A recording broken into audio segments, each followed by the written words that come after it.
Hello friends, hope you are doing well. Welcome to Nixon talk. आज के session में आप सभी दोस्तों का स्वागत है। आज आप लोग को हम लोग बताएंगे कि जो मोदी जी हर एक जितने भी अपने भाषण देते हैं उसमें बोलते हैं कि इस बार मोदी सरकार 400 पार।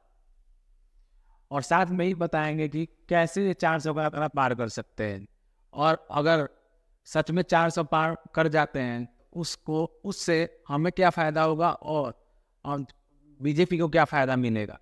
और हम लोग साथ डेटा भी शेयर करेंगे जिससे आपको पता चलेगा कि आखिर 400 का पार क्यों चाहती है बीजेपी पार्टी। और अगर आप इस चैनल पर नए हैं, चैनल को लाइक शेयर सब्सक्राइब जरूर कीजिए। आप लोग लाइक शेयर सब्सक्राइब नहीं करते। हम लोग को पता है कि हम लोग का एडिटिंग और वॉइस उतना सही नहीं लगता है, लेकिन हम लोग अभी नया नया चैनल स्टार्ट किए हैं तो हम लोग को आपकी सपोर्ट की बहुत ज़्यादा ज़रूरत है। तो जितना हो सके उतना सपोर्ट कीजिए और हमारे वीडियो को ज़्यादा से ज़्यादा शेयर कीजिए। तो चलिए इस सेशन को स्टार्ट करते हैं।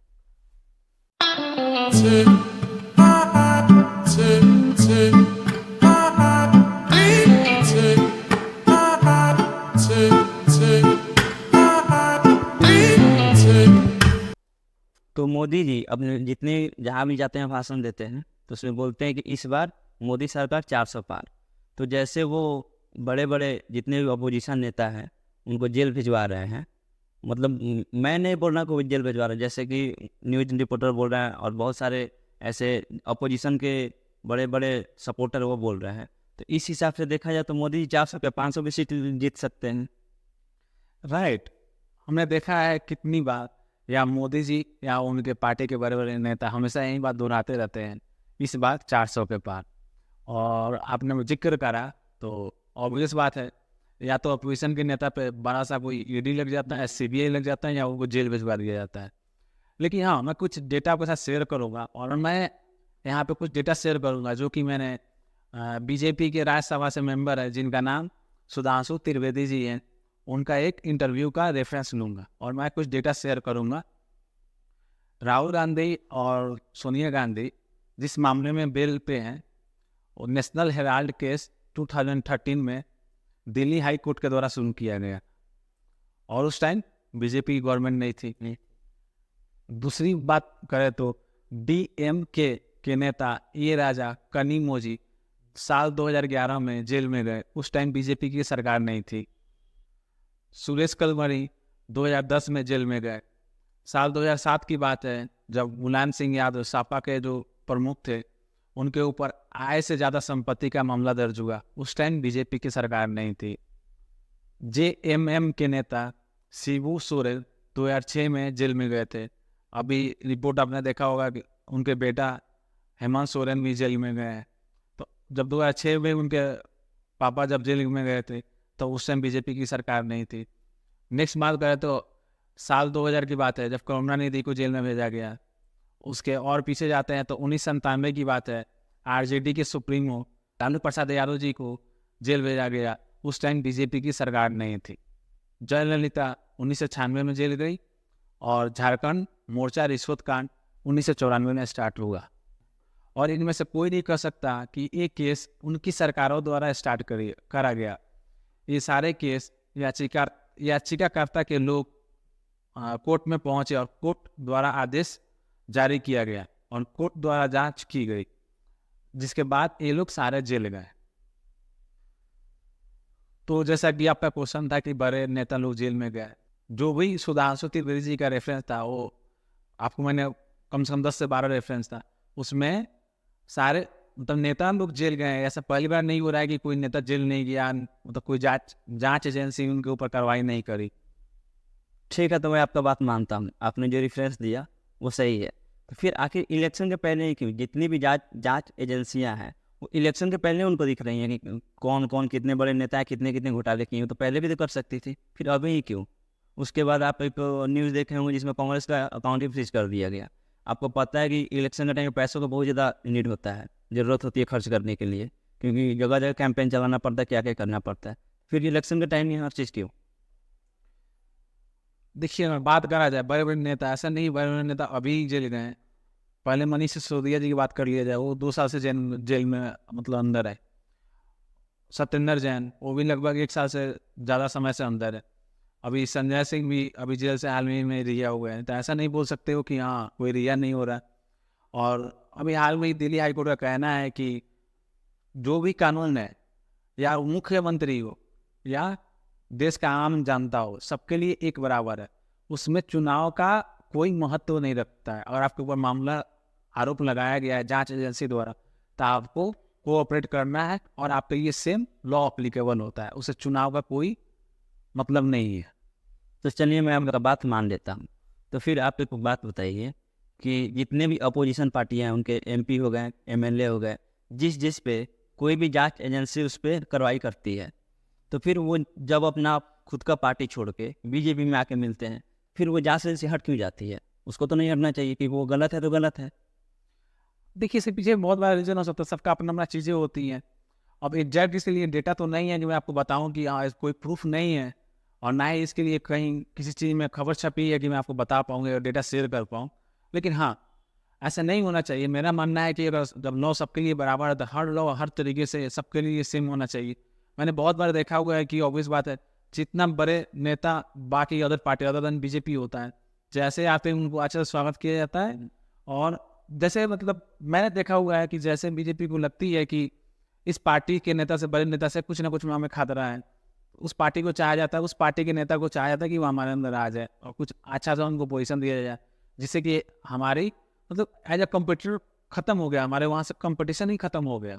साथ साथ तो बीजेपी उनको टिकट भी दे रही है, फिर टिकट भी नहीं देना चाहिए, अपना खुद का कैंडिडेट खड़ा करे ना। राइट, बिल्कुल। जब अपने ऊपर आपने इतना इन्वेस्ट करा हुआ है, तो अपने आप के ऊपर भरोसा करना चाहिए। कहीं से बाहर जाते हैं उनको जल्दी से टिकट मिलता है, तो ये चीज़ तो मैं मानता हूँ, इसमें दो राय की कोई बात नहीं है। रहा सवाल बैंक अकाउंट फ्रीज होने की बात आपने जिक्र करी थी, तो उसका भी मतलब जो इनकम टैक्स का मामला निकला था कि उन्होंने कुछ फुलफिलमेंट नहीं करा था। अब एक होता है, को इंसिडेंस भी हो सकता है और कहने के लिए कुछ इसके पीछे साजिश भी हो सकती है। एक्चुअल में तो बात ये नहीं आता है कभी, और आएगा तो मैं ज़रूर शेयर करूँगा कि इसके पीछे साजिश था कि एक्चुअल में को इंसिडेंस हो रहा है। अब मान लीजिए आपको कहीं भूख लगा खाने के लिए और आपका फेवरेट खाना मिल जाए, तो इसको को इंसिडेंस भी बोल सकते हैं, और हो सकता है इसके पीछे साजिश भी हो। मतलब आप किसी को बताए होंगे कि मुझे भूख लगी, हो सकता है कि आपका जानने वाला पहचानने वाला वो खाना आपको जो फेवरेट है वो सामने परोस दिया। तो ये चीज़ें होती हैं। मैं आप पे जितनी भी बात है सबसे सहमत करता हूँ, लेकिन एक बात बताइए आप मुझे कि 2019 में जब बीजेपी इलेक्शन जीती थी तो 303 सीट से जीती थी, तो गवर्नमेंट तो अच्छी खासी चल रही है। और आप देखें तो इंडिया में लोकसभा सीट 543 है, जिसमें कि 50% +1 जो कि होता है 272 सीट। इससे जितने पे कोई भी पार्टी अपनी इलेक्शन जीत सकती है। तो फिर वो 400 का नारा क्यों लगा? उनको 400 क्यों चाहिए?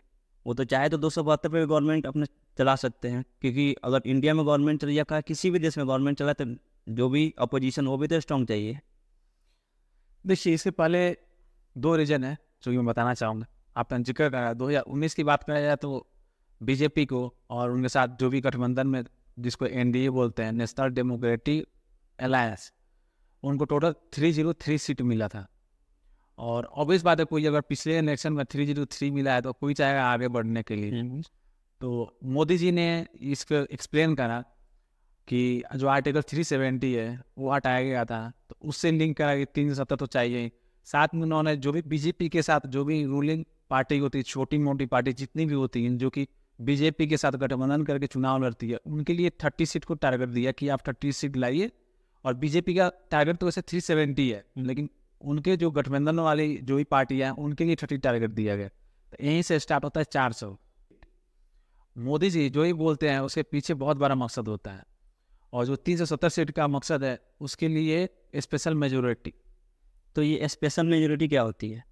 स्पेशल मेजोरिटी के अनुसार अगर आपको स्पेशल मेजोरिटी हासिल करना है तो लोकसभा और राज्यसभा में 2/3 आपको सीट चाहिए, यानी लगभग 370 सीट चाहिए होता है। और साथ में विधानसभा में 50% सीट आपके पास होना चाहिए।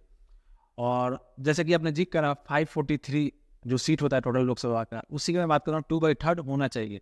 और इसका 2/3 निकलता है 370 के लगभग करीब।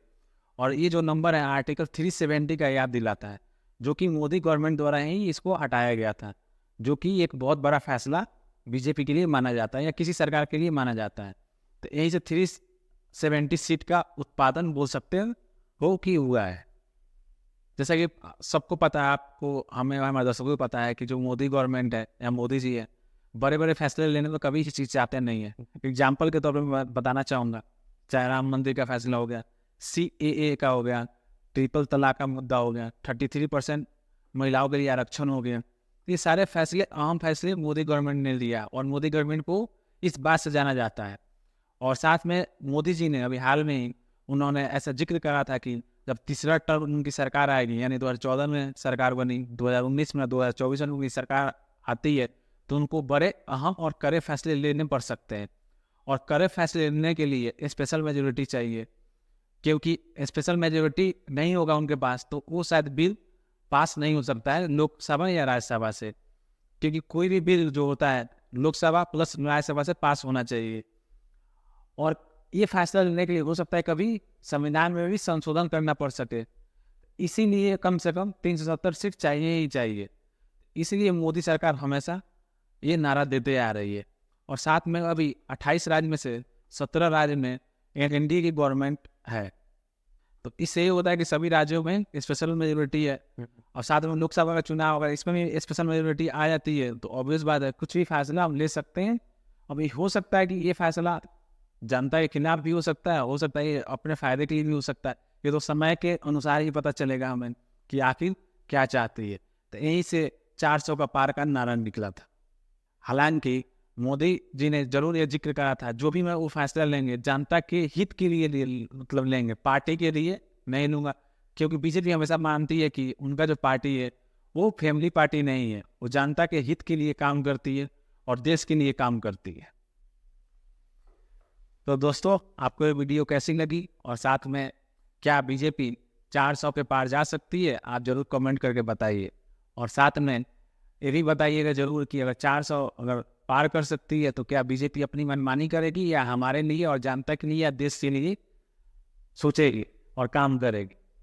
और दोस्तों, वोट करना ना भूलें, क्योंकि वोट आपका बहुत अहम होता है। आप वोट दोगे तभी किसी भी सरकार को जिता पाओगे, चाहे वो कांग्रेस हो चाहे बीजेपी हो। जरूर वोट करें।